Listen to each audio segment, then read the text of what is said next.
Assalamualaikum warahmatullahi wabarakatuh. Pemirsa pada Suatu TV, malam ini podcast agak sedikit lain karena malam 8:30 ya kita podcast. Kita akan mengangkat tentang ramainya di sosial media. Ada beberapa framing kalau menurut saya bahwa Bang Haji nangis-nangis. Sampai minta maaf, kemudian juga mengakui Habaib adalah zuriyah Rasulullah gitu ya.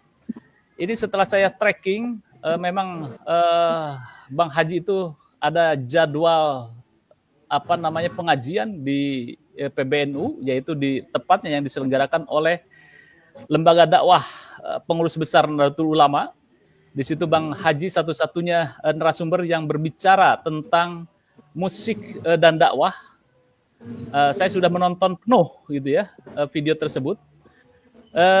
Di studio secara virtual saya hadirkan pembicara Kiai Haji Ubadillah, Direktur Ponpes Asupa Institute, kemudian Kiai Haji Ahmad Ikrom, Pesantren Peradaban. Beliau ini salah satu pengurus lembaga dakwah PBNU yang mengundang Bang Haji. Saya nanti minta konfirmasi yang gamblang-gamblang ya, bagaimana proses itu terjadi sehingga muncul persepsi yang bermacam-macam di medsos. Ternyata setelah saya lihat itu Bang Haji menangis karena tetapi melihat lagu-lagunya begitu dahsyat diterima oleh masyarakat, bukan karena menyesal telah membahas tentang masalah nasab. Selamat malam juga dengan Dr. Soleh Basari, Direktur Eksekutif CSIS. Salam jalan terjal. Baik, saya langsung saja ke Kiai Ubadillah, atau mungkin ke Ahmad Ikrom dulu. Kiai Ikrom. Saya ingin bertanya ke Saya dulu nggak apa-apa, Mas Soto. Iya, baik.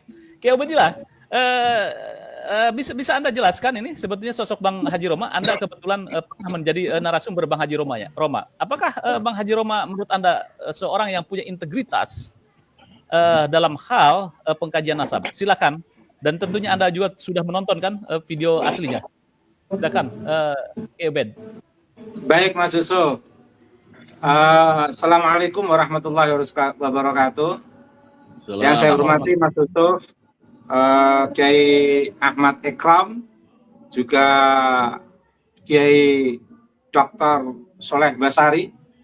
Dalam kesempatan ini saya ingin memahami psikologi tangisan Bang Haji Roma Irama perspektif sufistik, Mas Yusuf. Sehingga bagaimana bisa mendudukkan tangisan itu secara proporsional, jernih, objektif dan ilmiah sebagai kekhasan Bang Haji Roma Irama, Mas Yusuf. Sebenarnya secara singkat saya ingin mengawali dari tangisan Bang Haji. Itu adalah tangisan kepasrahan totalitas Bang Haji di hadapan Allah dengan seluruh karya-karyanya, Mas Yusuf. Dan beliau juga sempat merefleksikan, mengulas dalam sebuah dialektik dengan mitra dalam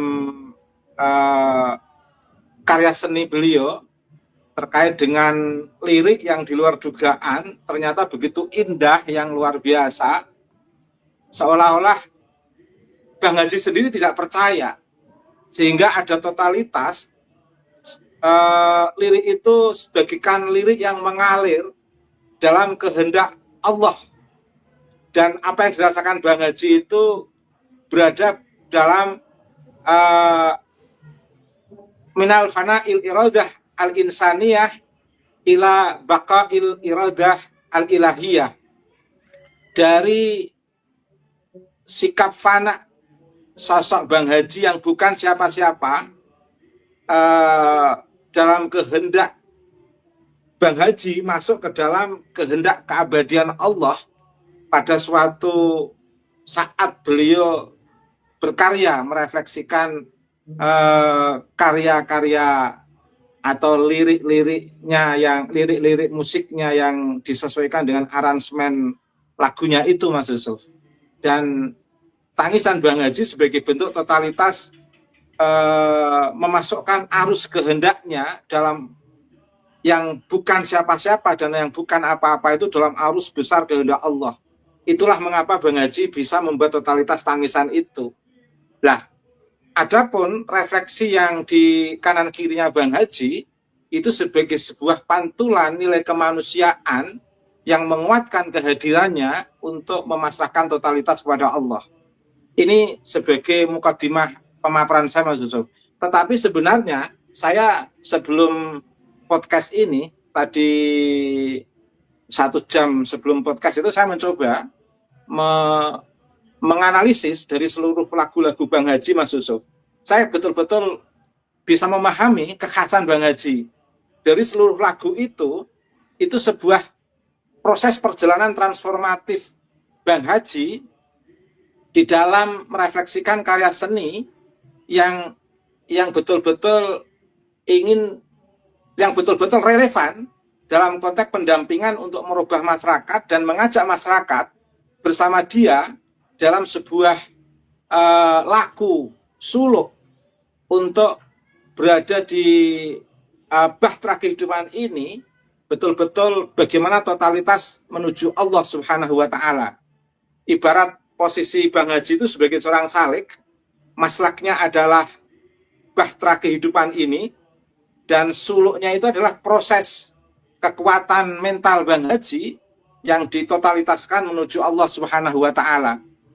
Contoh, Mas, transformasi pertama dalam karakter lagu Bang Haji itu adalah transformasi yang menggambarkan nafsul ammarah bisu, bahwa manusia itu memang didorong oleh keinginannya yang kuat secara terus-menerus agar mengarah kepada sesuatu yang jelek. Dan itu digambarkan dalam lagu-lagu Bang Haji seperti lagu judi dan lain sebagainya.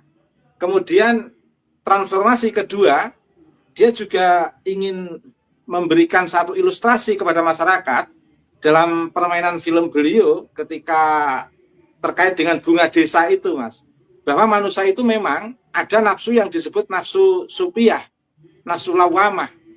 Ada proses penyesalan untuk karena berbuat jelek dan ada proses kepuasan berbuat baik, dan begitulah nafsu lawamah manusia. Dan itu direfleksikan Bang Haji dalam bentuk film untuk bagaimana mengantarkan pola kesadaran masyarakat bahwa titik lawamah itu harus ditransformasikan lebih tinggi lagi, yaitu menuju nafsu mutmainnah yang lebih tenang, kemudian radiyah, mardiyah, dan ini semua ada lagu-lagunya, Mas, arah dari transformasi ini. Dan setelah mutmainnah ke radiyah, artinya apa? Hidup itu harus betul-betul rela. Kalau hidup itu rela, maka orang akan mencapai kebahagiaan. Tapi kalau orang itu tidak rela, maka akan sulit mencapai kebahagiaan. Rumusnya adalah rela. Dalam kondisi apapun, ketika hidup rela, orang akan bahagia. Dan itu digambarkan betul dalam lagu-lagu atau film-film Bang Haji. Karena kerelaan inilah, maka orang akan mencapai mardiyah, mudah untuk mendapatkan kerelaan dari Allah. Dan kemudian mencapai transformasi berikutnya adalah transformasi nafsu sofiyah, yaitu bagaimana tetap positive thinking kepada orang lain atau husnuzon dalam ruang kehidupan ini. Dan inilah yang sebenarnya direfleksikan oleh Bang Haji, Mas. Nah, pada posisi nafsu sofiyah ini kemudian masuk dalam transformasi nafsul baqiyah, min fana ila iradah al-insaniyah ila baqa ila iradah al-ilahiyah. Lah, Bang Haji transformasi puncak tangisan Bang Haji yang kita saksikan, yang saya saksikan, itu adalah tangisan dalam puncak transformasi beliau merefleksikan kepasrahan totalitas beliau, totalitas kehendak beliau yang bukan siapa-siapa, yang bukan apa-apa, dalam kehendak arus besar kehendak Allah Subhanahu wa Ta'ala. Nah, proses dialektika Bang Haji dalam diskursus nasab itu adalah proses dialektika yang hanya sebagai jembatan kecil, Mas. sehingga nasab itu bukan sesuatu yang sangat urgent bagi Bang Haji, maka tidak perlu diperdebatkan atau dipertahankan sampai melupakan nilai kemanusiaan, keadilan, dan persamaan. Lah, tangisan Bang Haji ingin membentuk kesadaran semua pihak dalam diskursus nasab itu sebagai instrumen kecil, tapi targetnya adalah bagaimana manusia itu kembali pada kekuatan tauhid, kembali kepada refleksi kemanusiaan, keadilan, dan persamaan. Karena ini adalah tema besar yang lebih penting dalam ruang kehidupan umat manusia. Nah, tangisan Bang Haji itu sebenarnya ingin memastikan pada publik bahwa Bang Haji dalam diskursus nasab itu tidak sedikit pun ada kebencian, sehingga Habib yang ada di sebelahnya pun dirangkul, bahkan disambut dengan sangat ramah, dengan penuh ketulusan. Itu sebagai bukti Bang Haji itu tulus dalam diskursus nasab ini untuk memastikan kepada publik bahwa arogansi kenasaban itu tidak perlu. Justru yang terpenting adalah bagaimana orang yang tadinya mengandalkan kenasaban itu bisa calling down, masuk ke dalam wilayah titik kesadaran, ketauhidan, dan refleksi kemanusiaan dan keadilan serta kesetaraan. Sebenarnya itu yang saya lihat dari pemandangan indah YouTube yang saya saksikan, yang ternyata diolah oleh pihak-pihak yang tidak bertanggung jawab dalam bentuk framing seolah-olah Bang Haji itu mengakui bahwa Habib adalah zuriyah Nabi. Padahal tidak ada arah ke sana. Yang ada adalah Bang Haji merefleksikan nilai kemanusiaan meskipun masuk dalam diskursus nasab, tapi itu bukan tema penting dalam kehidupan Bang Haji. Tapi yang lebih penting adalah persaudaraan, kemanusiaan, dan kesetaraan. Itu Mas Yusuf yang saya baca. Ya baik, pemirsa, ini saya menarik ini. Memang Bang Haji selalu bilang ketika podcastnya itu diterangkan bahwa ketika podcast ya ini saya ingin diingatkan selalu saya diingatkan apa yang disampaikan adalah bukan dari kebencian, tetapi karena tentang kebenaran. Itu selalu dibilang seperti itu, bahwa bukan kebencian tetapi karena meluruskan berbagai hal yang dianggap bengkok ya, seperti itu ya. Bang Haji selalu di podcastnya dan itu diutarakan. Yang kedua, memang video Bang Haji itu menangis ketika saya lihat itu ketika di videonya TVNU menangis bahwa lagu-lagu saya ketika itu ya begitu viral. Kalau sekarang mungkin viral ya. Dan saya ketika itu saya mendapatkan bersilaturahim dengan salah satu kiai di Madura. Jam 2 malam katanya beliau itu jam 2 malam bersilaturahim. Beliau Bang Haji bilang bahwa saya selalu tidak terputus bagaimana ingat kepada Allah, tetapi ketika membuat lagu saya berhenti. Ini bagaimana Kiai? Nah, itulah kata-kata sang Kiai Madura mengatakan, ya sudah, pasrahkan saja, yang buat lagu itu biarkanlah Allah. Nah, ini sebetulnya proses itu sehingga ketika Bang Haji kemana-mana mendengar bahwa lagunya begitu dahsyat, begitu viral, disitulah Bang Haji menangis. Adapun Habib yang di sampingnya itu adalah fansnya Bang Roma, ya, fansnya Bang Roma. Bang Roma, saya tidak tahu kedatangannya dan apakah diundang, apakah menjadi penceramah atau tidak. Oke, mungkin itu sekedar informasi ya, Ki Ubed. Nah, Ki Ubed ada sedikit lagi, nanti langsung ke Dr. Soleh ini, dari dialektika ini gitu ya. Selalu saja ini melihat bahwa Bang Haji apakah akan mundur dari pembahasan nasab dan akan seperti diprediksi bahwa Bang Haji sudah karena kawan-kawannya Habaib ya sudahlah mengakui bahwa Habib adalah zuriyah Rasul. Bagaimana sejauh yang Anda ketahui?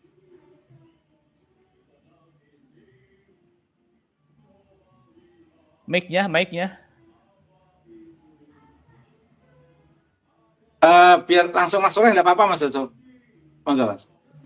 Oke, Dr. Soleh Basari, inilah terdakwanya karena pagi-pagi ketika saya menuju kantor, saya telepon ke saya, bagaimana itu Bang Haji mengakui Habib sebagai zuriyah Rasul? Itu ramai di medsos itu kan. Loh, yang betul gitu kan ya. Saya coba tracking gitu kan ya.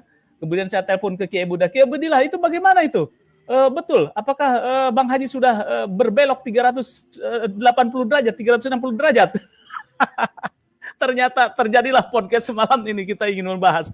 Baik Dr. Soleh, bagaimana Anda melihat dinamika nasab itu begitu mengguncang dan sampai sekarang tidak pernah lekang? Silakan. Mic-nya, silakan. Mic Anda masih mute. Oke. Halo. Ya. Assalamualaikum warahmatullahi wabarakatuh. Selamat malam. Assalamualaikum. Gus Ahmad Ikram.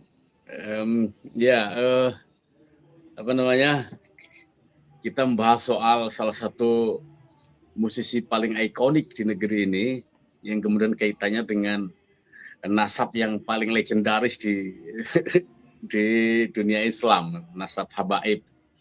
Ini kan seakan kita ini menghadapkan dua sisi yang sama-sama ikonik, dua sisi yang karakternya publik Nusantara ini mengenal secara baik. Nah, makanya kan kalau kita bicara soal Haji Roma Irama secara khusus, ketika berkarir di dunia musik awal-awal tahun 90-an atau bahkan sebelumnya tahun 80-an, tinggal di kawasan Bukit Duri, Tebet, Jakarta Selatan, itu publik Betawi mengenalnya sebagai salah satu dari kantong-kantong habaib di Betawi.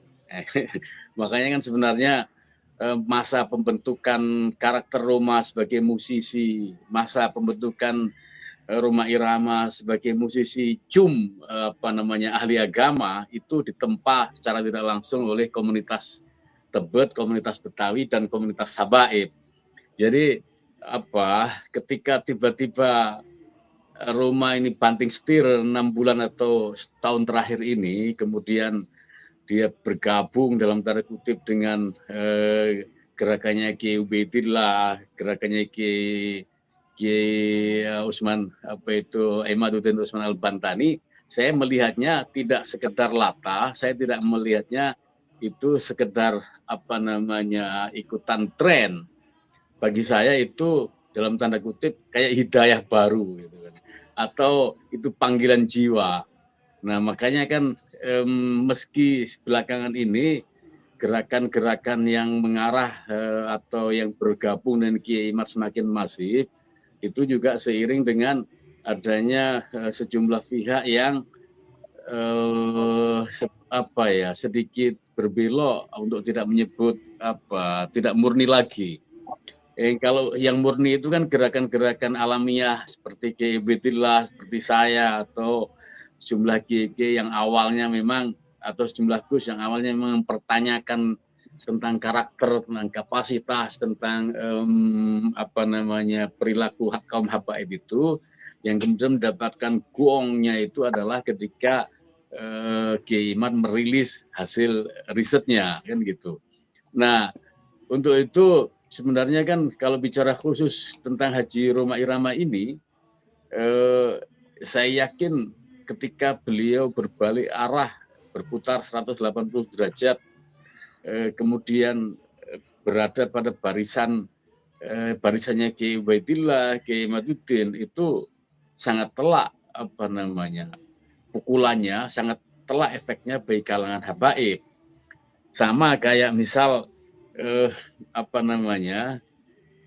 ini kan salah satu benteng ya, sebenarnya Roma itu salah satu benteng dari hampir mirip dengan Gus Baha ya, salah satu benteng dari sekian benteng kaum habaib ini di bumi Nusantara yang meyakini sakralitas darahnya gitu. Nah, kalau kemudian satu persatu benteng itu beralih, berbeda haluan dan semacamnya, efeknya sangat telak.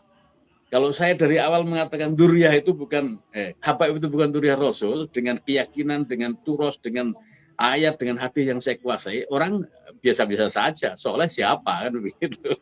Tapi kalau Haji Roma Irama dengan Forsa dan lain-lain, wah itu beliau ini kan ikon lagi-lagi kan, yang langkahnya itu diikuti, langkahnya itu didiskusikan, langkahnya itu menimbulkan polemik dan semacamnya, kan seperti itu. Nah, makanya kan kemudian saya melihat sepotong memang video yang kemarin itu, karena dia juga cium tangan Habib yang di sebelah kanannya, yang duduk persis di sebelah kanannya, di acara LDNU di Keramat Raya kan gitu. Nah, ternyata begitu saya ulang-ulang melihat bahwa Roma tetap meyakini bahwa habaib bukan dzurriyyah kan itu.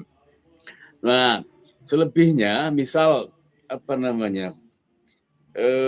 Apakah gerakan-gerakan ini gerakan yang menolak habaib sebagai dzurriyyah itu gerakan atau panggilan jiwa atau murni itu adalah keyakinan kan gitu.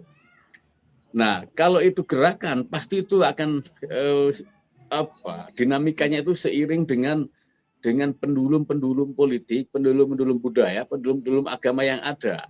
Tetapi kalau itu panggilan jiwa atau keyakinan atau hidayah dalam tanda kutip, yaitu akan awet, langgeng, dan tidak terpengaruh dengan dinamika yang ada. Nah, makanya kan dari awal-awal saya sebenarnya agak mempertanyakan ya ketika PWI melakukan rakernas atau kemudian Kiai Imaduddin merasa perlu dalam tanda kutip untuk melakukan mobilisasi dukungan dan semacamnya. Bagi saya, namanya keyakinan itu, seorang diri pun melawan 1 juta orang, ya tetap keyakinan. Tidak boleh terpengaruh, karena ini keyakinan. Tetapi kalau gerakan politik, dia tentu akan mengikuti mainstream, akan mengikuti tren, akan mengikuti kelompok terbesar. Kan seperti itu. Nah, kalau saya menyebutnya bahwa sekarang ini ada jumlah kelompok ya tentang gerakan ini, kalau disebut gerakan, yang murni seperti saya, kemudian yang menumpang kepentingan, kemudian yang ketiga adalah yang ikut tren, kan seperti itu. Nah, kalau yang ikut tren itu akan datang silih berganti, datang dan pergi silih berganti ya, atau kepentingan politik yang menumpang juga sama, dia akan bisa saja hari ini mendukung, kemudian lain hari kemudian mencabut dukungan, kan seperti itu. Makanya kan perlunya untuk melakukan purifikasi atas desakralisasi nasab para habaib ini. Ya, mungkin itu dulu Mas. Oke, Dr. Soleh, ini kan menarik ya, impact Bang Haji itu memang fansnya Soneta dibentuk itu dari kelompok-kelompok habaib dan juga dia berkawan dengan habaib ya. Kemudian ketika itu beliau Bang Haji melakukan podcast dengan Kiai Imad dan terus menjadi suara terdepan kalau saya lihat dan banyak diikuti. Bang Haji ini menjadi sebuah influencer yang dasar tentang polemik nasab ini, menjadi go internasional sampai Mahfud MD kemudian tokoh-tokoh nasional besar lainnya melirik persoalan nasab ini. Nah, kalau menurut Anda ini sosok Bang Haji ini ketika di dalam video ini saya hakul yakin itu kan ya bahwa Bang Haji disclaimer ketika itu gitu ya, bersahabat dengan habaib. Kemudian juga bersahabat ketika itu mengatakan bahwa ana uhibukum atau apa gitu ya, saya kurang jelas. Kemudian si Habib I love you full. Sebetulnya ini relasi hubungan yang sangat dasar antara Bang Haji dengan para habaib. Tetapi tentang persoalan nasab ini menjadi sebuah hal yang tegas buat Bang Haji, ya. Kalau menurut saya hal yang tegas bahwa Bang Haji tetap itu, dan persoalan nasab saya ungkapkan. Ini seperti perang Bratayuda itu ya. Saya teringat gitu ya, ketika Bisma melawan Pandawa itu ya, bagaimana ada kebimbangan di situ. Sehingga di satu sisi Bang Haji fansnya banyak habaib, kemudian kawan-kawannya, di sisi yang lain dia harus berbicara tentang masalah nasab ini. Anda bagaimana ini melihatnya nih, fenomena ini? Iya, sebenarnya kan kalau Roma menyebut Habib di sebelah kanannya ana uhibbukum, kemudian Habib menjawab I love you too atau I love you full, itu kan kalau dicarikan hadisnya juga ada. Kata Rasul atau fima mana la yu'minu ahadukum hatta yuhibba li akhihi kama yuhibba li nafsihi, kan seperti itu.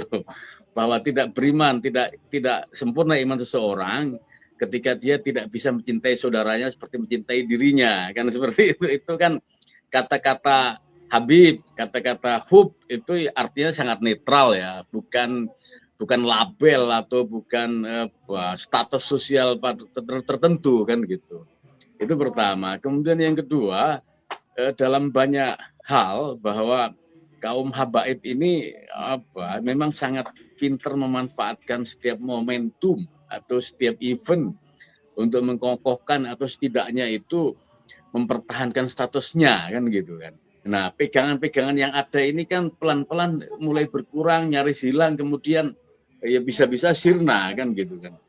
Sirno ilang kertaning bumi kan, gitu. Jadi saya meyakini bahwa generasi Roma, generasi Kiai Imaduddin, generasi Kiai Ubaidillah sekarang ini kan babat Allah yang sempurna.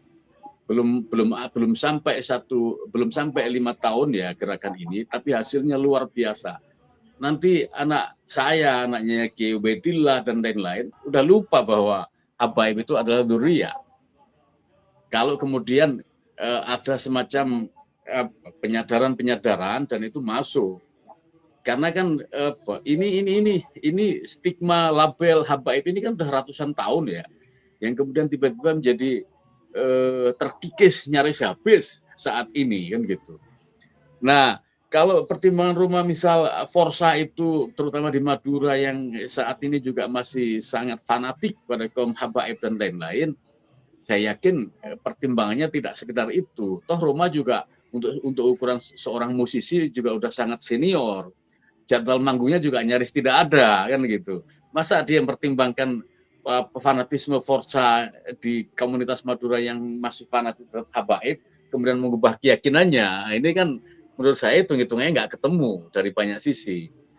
Nah, tapi memang bahwa ikon-ikon di masyarakat seperti Rhoma Irama, kemudian Mahfud MD itu juga punya resonansi, punya determinasi yang luar biasa efeknya terhadap gerakan ini. Kalau semakin banyak tokoh yang bicara soal itu, semakin banyak tokoh bicara soal desakralisasi habaib, ya habis mereka habis. Ya. Oke, dari Akjan, jadwal manggung Rhoma Irama padat, Bos. Langsung direspon. Jangan main-main Anda itu. Ngundang Bang Haji itu sederet ini. Ya baik, saya pertegas, Bung Soleh, bahwa Anda yakin bahwa Bang Haji itu tidak akan mundur dan berbelok 360 derajat untuk katakan mendeklir statementnya bahwa Habib itu bukan cucu Rasul itu ya.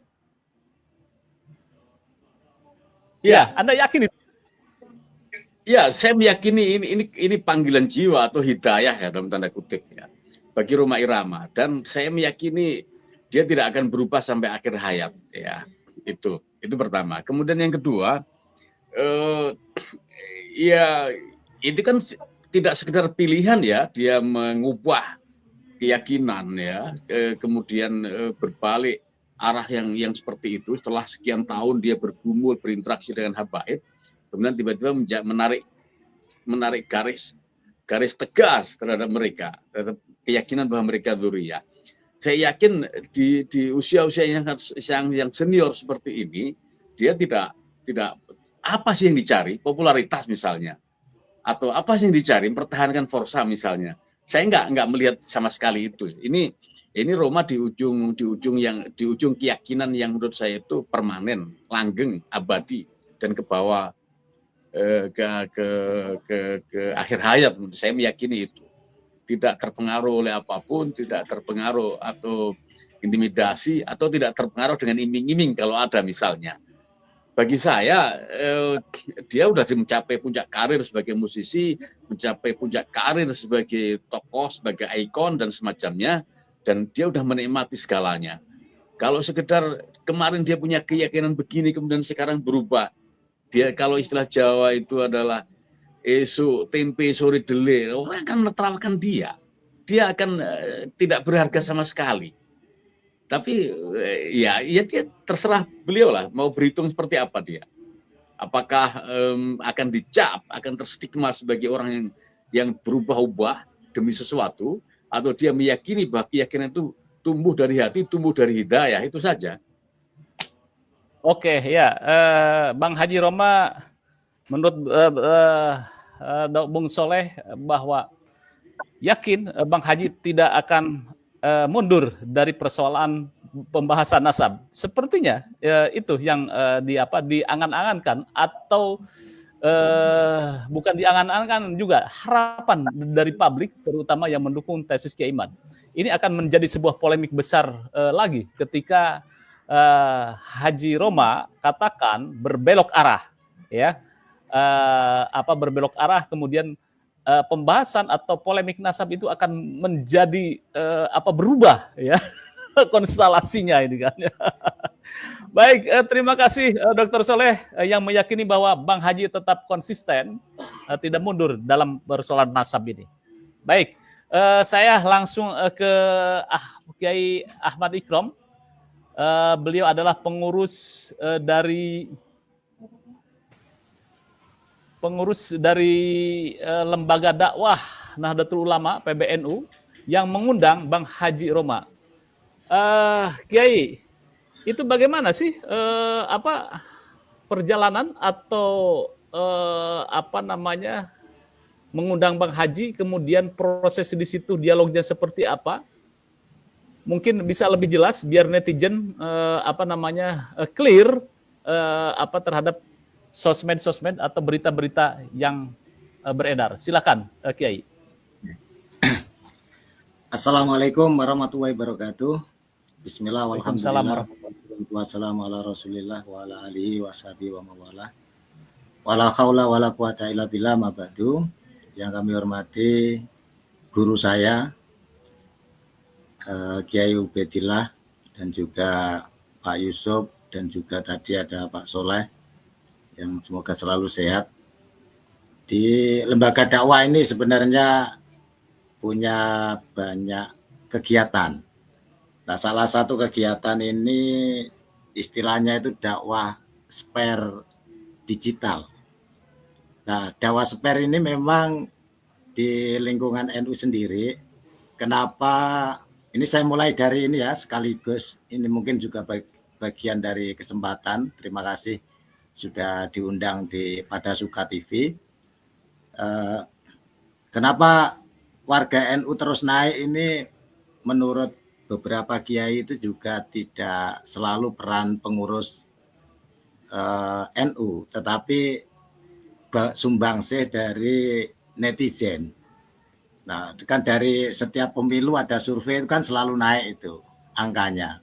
Jadi lembaga dakwah PBNU juga merasa terima kasih kepada seluruh podcast media dakwah apapun temanya. Nah, kalau terkait nasab ini kan hanya salah satu. Jadi dakwah spare ini harapannya itu kegiatan ini setiap bulan sekali. Dan siapapun bisa datang karena bayangannya itu sebagai tempat dialog persoalan keagamaan yang terjadi. Nah, di kegiatan inilah temanya bisa apa saja sebenarnya, dan terutama memang ini di pertemuan kedua ini masih memberikan motivasi. Kebetulan yang datang itu dan para audiennya hampir seluruhnya adalah pelaku dakwah. Nah, sebenarnya ingin mengundang siapapun bisa hadir dan ditempatkan di aula utama di bawah itu. Siapapun bisa hadir dan bisa diskusi di sana. Nah, bagaimana terkait Bang Roma kemarin, alhamdulillah beliau bisa menyempatkan hadir. Tentu kita juga sangat terima kasih dan menjadi setelah selesai acara itu sudah memprediksi, wah ini besok jadi viral nih gara-gara bahas nasab ini. Tapi kan bagaimanapun nasab itu bagian dari pembahasan yang terjadi. Jadi menghindar banget juga nggak bisa. Kemudian membahas terlalu kenceng juga khawatir sesuatu terjadi. Nah, NU sebagai pengurus terutama di lembaga dakwah ini juga tentu harus balance, kira-kira begitu. Nah, kemarin bagaimana Bang Roma diundang, ya karena secara kepanitiaan sebenarnya mengundang seluruh para aktivis dakwah. Nah, itu untuk bisa pertemuan minimal sebulan sekali lah. Kira-kira apa yang di persoalan apa yang perlu dibahas, kemudian apa yang perlu dikembangkan di acara pertemuan dakwah SPER, itulah kami berharap seluruh para aktivis dakwah bisa saling sharing. Nah, jadi tidak harus menunggu undangan sebenarnya. Bisa saling sharing di tempat rumah besar. Rumah besar kita bersama yaitu Nahdlatul Ulama. Nah, terkait apa yang disampaikan oleh Pak Haji Roma, kemarin kebetulan itu saya memang duduk di belakangnya. Itu tanpa settingan juga kemarin itu. Nah, saya melihatnya bahwa beliau kemarin juga selalu sebenarnya dimintain tema terkait bagaimana menyampaikan dakwah ini dengan seni. Itu kan sudah terbukti berhasil Pak Haji Roma Irama dan membekas lah kepada para fan-nya itu. Dari karakter kemudian cara bersikap, nah itu cukup mempengaruhi. Maka lembaga dakwah perlu mengundang sehingga talenta-talenta ke depan, kalau kemarin itu sudah ada talenta yang begitu hebat seperti Pak Haji Roma Irama, masa ke depannya nanti nggak ada. Nah, berharap akan selalu ada begitu muncul. Nah, cuman kemarin memang di penyampaian awal diawali dengan terkait isu nasab. Nah, isu nasab itu karena mungkin karena di sampingnya juga ada Habib sebagai takdiman begitu. Dia selalu menyampaikan bahwa setiap podcastnya itu selalu mengawali bahwa apa yang disampaikan tanpa kepentingan. Bahwa apa yang dikerjakan ini enggak ada kepentingan apa-apa. Hanya kepentingannya adalah watawasau bil haqqi watawasau bis sabr. Sehingga kalau diulang lagi, nanti kalau dilihat videonya itu ada ritme yang sampai kata-kata ketika menghayati pembahasan habaib itu ada kata-kata begini. Kenapa ada fenomena yang luar biasa? Nah, ini saya pura-pura ikut menghayati nih. Nah, jadi beliau kemarin sempat begitu. Kenapa sampai ada fenomena yang luar biasa? Tetapi memang titik-titiknya itu enggak dilanjutkan. Iya. Oke, luar biasanya betul. Itu saya lihat kenapa saya baru tahu kalau ada fenomena yang luar biasa itu. Nah, kira-kira begitu saya menerjemahkannya itu. Nah, tetapi bagaimanapun Pak Haji, saya tidak sepakat seperti Dr. Soleh tadi bahwa Haji Roma Irama ini tidak bisa berubah cara berpikirnya, kedepannya akan begitu terus atau seperti apa. Menurut saya beliau itu karena kata kuncinya itu watawasau bil haq, maka update yang paling terbaru kalau bisa meyakinkan bahwa Habaib itu memang nasabnya betul-betul bisa meyakinkan Bang Haji Roma Irama, saya yakin juga bisa terjadi perubahan kalau memang betul. Tetapi kan secara keilmuan kita sebagai para dai dalam tanda kutip juga ulama yang secara ilmiah itu kan harus juga dibuktikan. Nah, tetapi ala kulli hal memang kenapa LDPBNU tidak ikut membahas yang agak semangat begitu terkait nasab, karena khawatir nanti terjadi di masyarakat semakin menghakimi, khawatirnya begitu.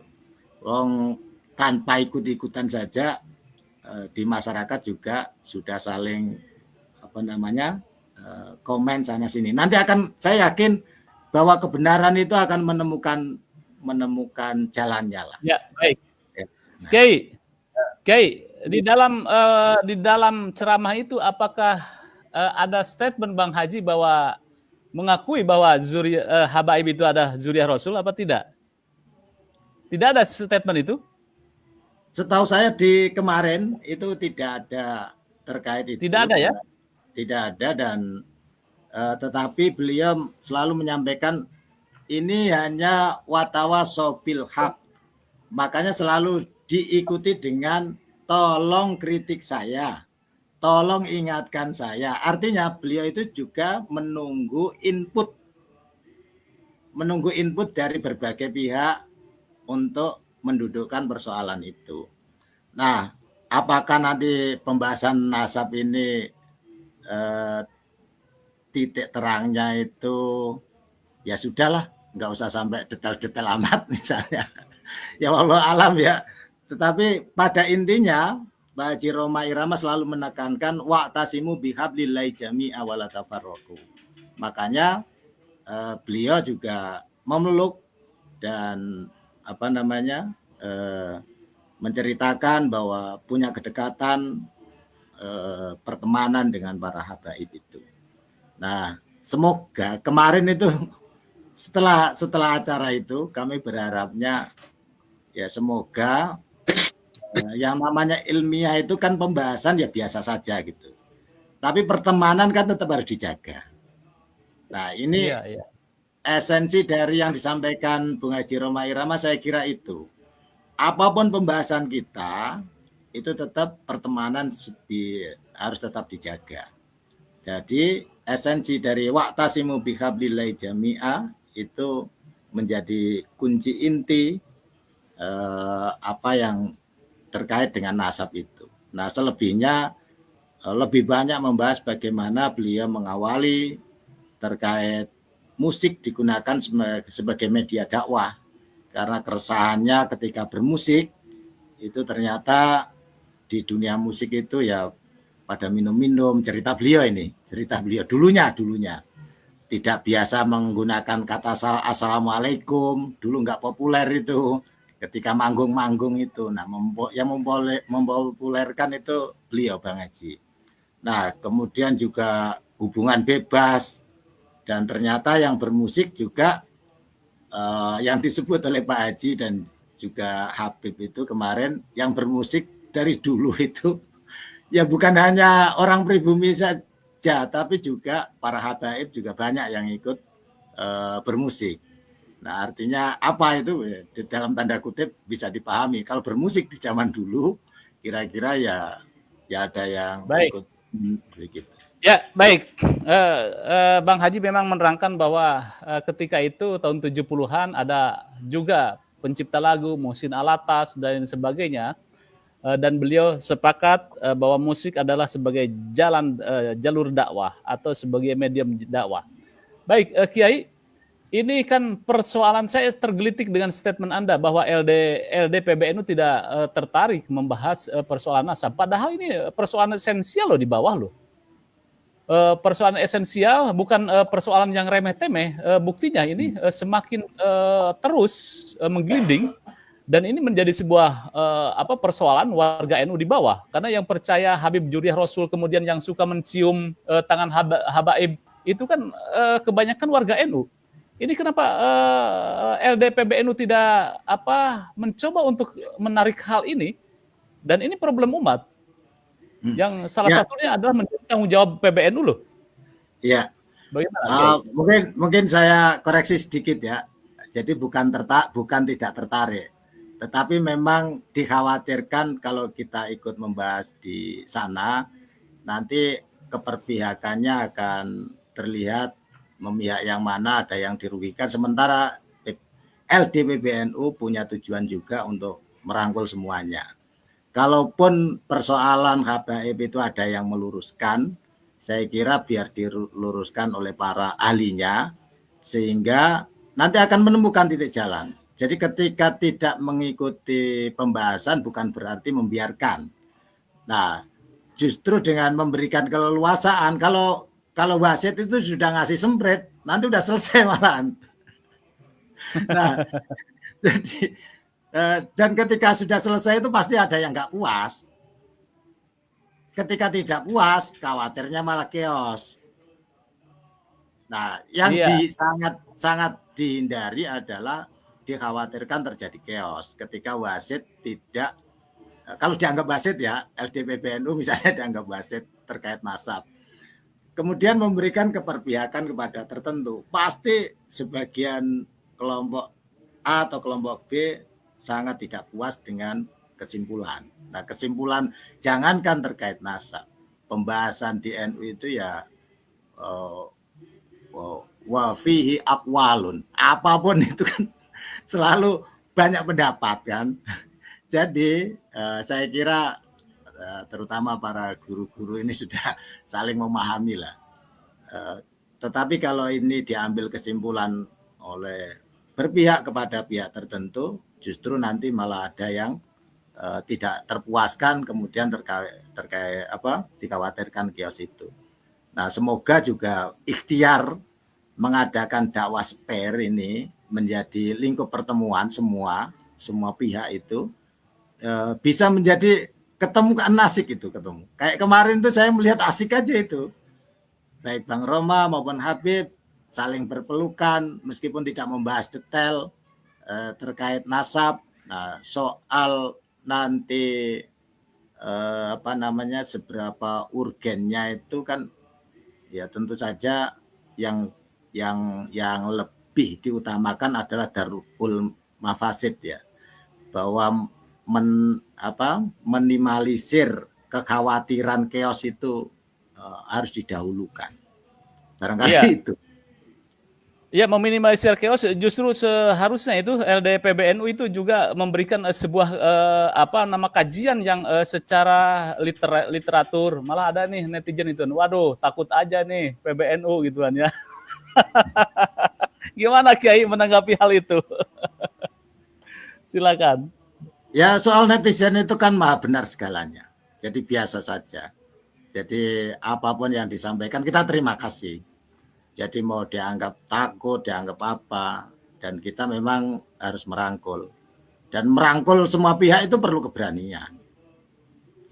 Jadi kalau kita nggak berani, kalau kita pengecut ya nggak berani merangkul semuanya. Gitu. Iya. Baik. Oh, intinya lembaga dakwah itu amar ma'ruf nahi mungkar. Jadi mengajak kebaikan.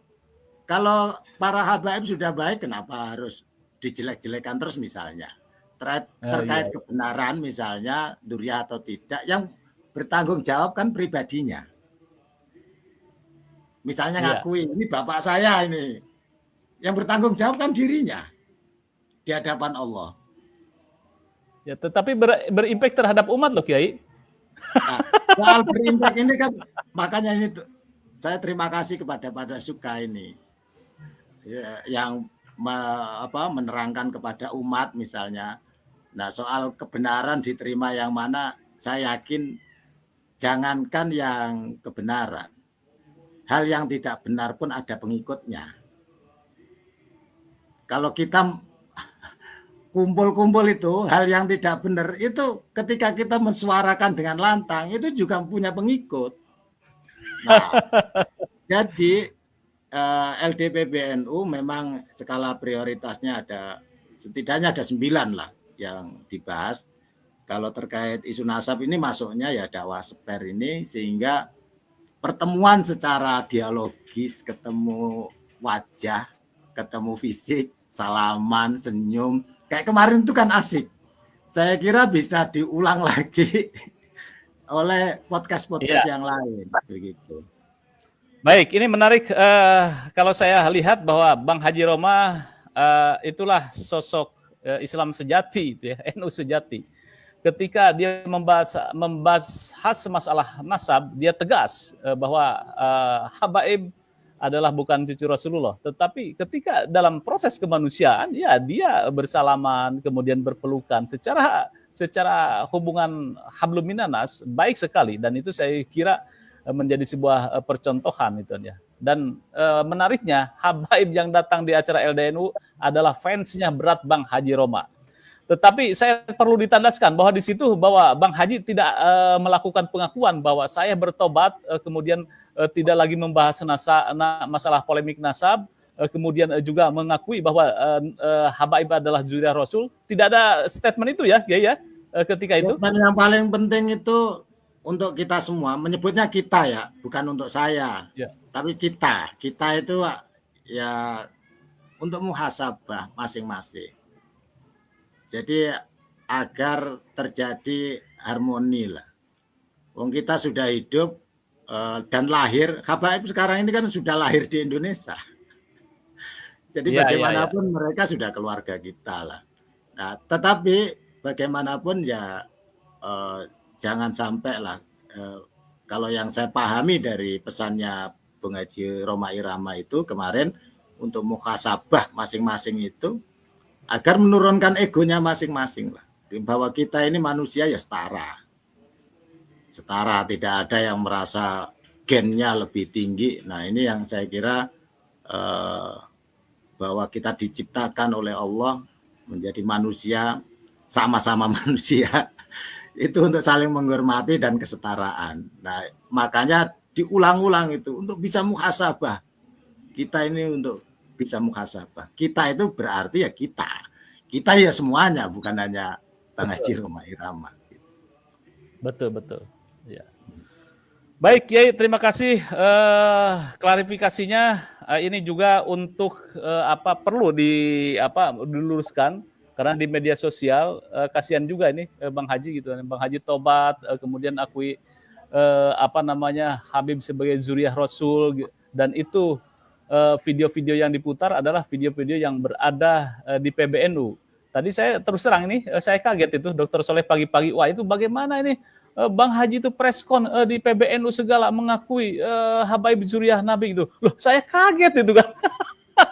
Makanya ini saya juga akan klarifikasi, saya belum dapat klarifikasi langsung juga dari Bang Haji itu ya, tetapi intinya saya sepakat dengan Bang Haji bahwa ini adalah persoalan dakwah, persoalan pelurusan pelurusan sejarah dan lain sebagainya, dan beliau selalu beristighfar itu ya, dan selalu minta dikoreksi terhadap bahasan-bahasan podcastnya terutama tentang polemik nasab. Baik, Kiai Ubedillah, mungkin satu lagi. Boleh, silakan. Saya kira apa yang saya sampaikan itu apa yang saya pahami yang disampaikan oleh Bang Haji Roma Irama ya, bukan statement dari PBNU. Jadi, betul.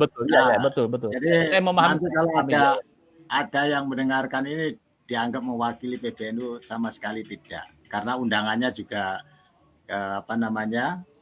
via, karena kita sudah dekat keluarga, apalagi juga ada kiai saya kira saya dalam kapasitas pribadi lah, karena hadir di panggung itu dan saya tahu apa yang disampaikan. Yang saya sampaikan adalah apa yang saya pahami terkait apa yang disampaikan oleh Pak Haji Roma Irama. Jadi bukan mewakili PBNU secara keseluruhan. Jadi kalau PBNU pengurusnya ada yang berpihak kepada habaib atau berpihak kepada Kiai Imad, itu soal lain. Begitu kira-kira Kiai. Baik, ini perlu menjadi disclaimer ya, Kiai, disclaimer atas nama pribadi sebagai saksi sejarah di situ ya. Terhadap pidato Bang Haji. Tetapi cukup menarik memang pola dakwah yang dilakukan oleh LD PBNU ini, mengundang Haji Roma ini luar biasa ini, Bang Haji bisa datang gitu ya.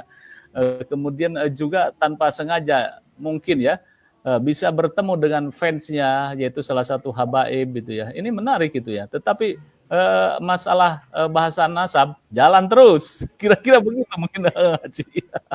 Baik, Ki Ubed, silakan Ki Ubed. Baik, terima kasih Mas Yusuf. Saya ingin memastikan bahwa kapasitas Bang Haji sebagai Khalifatullah fil Ardi dalam refleksi eksistensi beliau itu sebenarnya ingin mengajak kebaikan, Mas, kepada seluruh siapapun yang mengenal beliau, dan bil khusus kepada orang-orang yang terdekat beliau. Secara umum, kebaikan itu telah Bang Haji refleksikan terus-menerus. Sehingga saya ingin memastikan kepada pihak-pihak tertentu, harus memahami bahwa mengajak kebaikan itu tidak harus orang alim, tidak harus seorang yang faqih, tidak harus orang yang hafal Quran, tidak harus orang yang hafal Kutubus Sittah, tidak harus orang yang hafal Sahih Bukhari Muslim, tidak harus orang yang hafal Mu'in, Fathul Qorib. Mengajak kebaikan itu siapapun boleh. Sehingga pihak-pihak tertentu itu tidak perlu membuli Bang Haji, seorang musikus kok bicara agama tidak kapasitasnya, itu salah menurut saya. Karena mengajak kebaikan itu semua orang punya hak untuk mengajak kebaikan, kecuali dalam konteks memutuskan hukum memang harus seorang ulama. Bagaimana harus mendahulukan riwayah ketika terkait dengan Quran hadis, bagaimana harus mendahulukan diroyah riset kalau terkait dengan hal-hal yang sangat historis atau terkait dengan sosial budaya masyarakat. Itu yang koridor yang harus dipegang ulama ketika mau memutuskan sebuah hukum. Tetapi kalau mengajak kebaikan, semua orang punya hak, bahkan dianjurkan untuk mengajak kebaikan. Sehingga ketika Bang Haji mengajak kebaikan, bagaimana menguatkan ketauhidan, bagaimana merefleksikan kemanusiaan, keadilan, dan kesetaraan tanpa ada hegemoni dalam konteks kehidupan berbangsa dan bernegara. Jangan sampai nasab itu menjadi alat atau instrumen untuk menghegemoni atau menciptakan kelas relasi kuasa yang tidak seimbang. Ini kan mengajak kebaikan. Sehingga sesuatu yang luar biasa, sosok Bang Haji menyisakan waktunya untuk berkhidmah mengajak kebaikan di tengah-tengah umat manusia. Sehingga siapapun yang membuli Bang Haji, nyinyirin Bang Haji, Rhoma Irama, karena mengajak kebaikan kemudian dibully, enggak, seorang musikus kenapa harus bicara agama, tidak haknya, itu salah menurut saya. Karena mengajak kebaikan itu hak semua manusia, kecuali dalam konteks memutuskan hukum. Karenanya apa yang telah dilakukan oleh Bang Haji itu sudah tepat. Di PBNO, di LD PBNO, Bang Haji menyampaikan refleksi mengajak kebaikan, itu adalah kawasan yang sangat universal, yang bisa dilakukan Bang Haji sebagai Khalifatullah fil ardi, dan juga perlu kita tiru semuanya. Mengajak kebaikan tidak harus menjadi ulama dulu, mengajak kebaikan tidak harus menjadi alim dulu atau hafal banyak riwayah-riwayah yang lain, baik riwayat dalam konteks kewahyuan maupun dalam konteks sunnah kenabian. Itu saya kira Mas Yusuf, kapasitas Bang Haji yang saya baca dan harus kita pahami bersama. Terima kasih Mas Yusuf. Baik, Kiai Ikram, boleh ada closing statement, silakan. Saya kira ini ya, kepada ya para duat, para dai, para netizen yang menyampaikan isu-isu dakwah keagamaan, saya berharap bisa hadir juga lah ketika kegiatan dakwah seper oleh lembaga dakwah PBNU, karena kegiatan ini setiap sebulan sekali.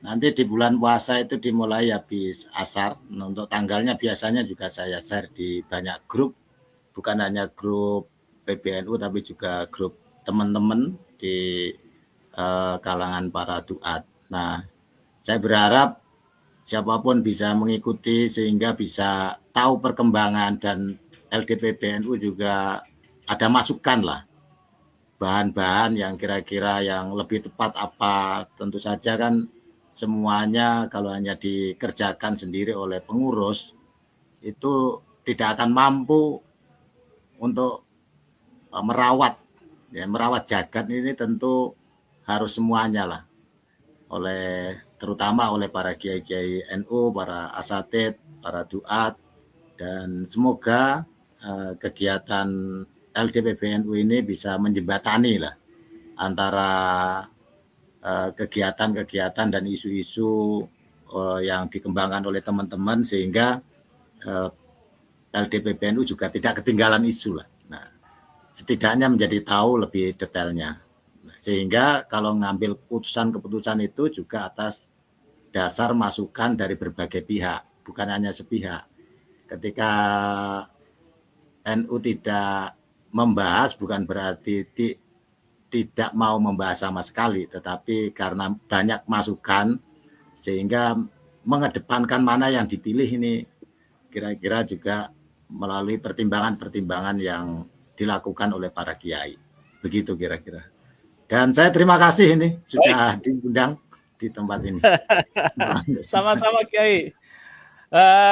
Bisa saya simpulkan bahwa setelah saya lihat video aslinya bahwa memang Bang Haji diundang ke LD atau Lembaga Dakwah PBNU yang membahasnya tentang bagaimana sebetulnya proses kreatif Bang Haji sehingga menghasilkan karya-karya musik, lirik-lirik yang dahsyat dan menyentuh. Dan Bang Haji juga bercerita bagaimana musiknya, dakwah, efektivitas dakwah lewat musik begitu dahsyat. Banyak orang-orang yang terinspirasi, yang tadinya tidak baik menjadi baik, banyak orang yang tadinya durhaka kepada ibunya kemudian juga menjadi insaf, pemabuk, kemudian perzina dan sebagainya akhirnya bertaubat. Itulah efektivitas Bang Haji di dalam musik. Sampai pada ujungnya Bang Haji mendapatkan penghargaan di salah satu komunitas di Amerika, Universitas Amerika yang mengakui eksistensi dakwah di dalam komunikasinya, kemudian dari pesannya dan lain sebagainya.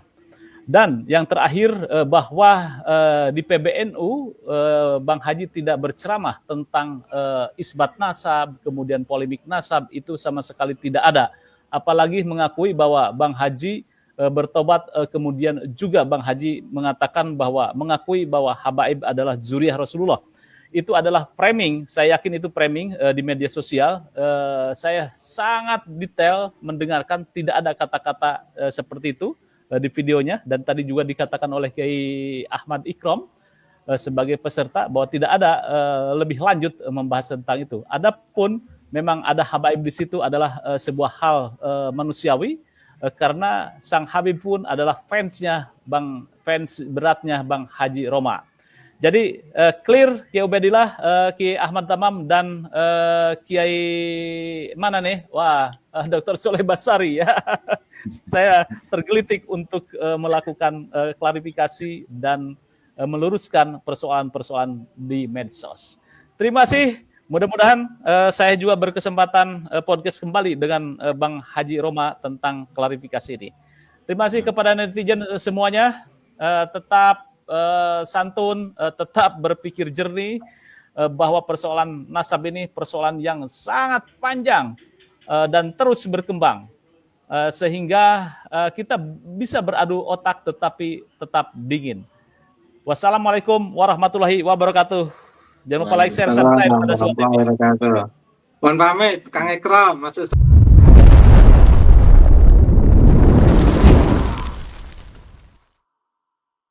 Itulah tadi diskusi masalah tentang pernyataan dari Rhoma Irama yang dianggap mengakui bahwa Balawi itu dzurriyyah Rasulullah SAW. Tadi sudah kita dengar bersama, semoga saja video ini mencerahkan kita dan asumsi-asumsi yang ada di kalangan masyarakat ini bisa terpecahkan. Bagaimana menurut pendapat teman-teman semua? Silahkan lanjut di kolom komentar. Terima kasih selalu support Arman Al-Fatih. Kita jumpa lagi di video selanjutnya. Assalamualaikum warahmatullahi wabarakatuh.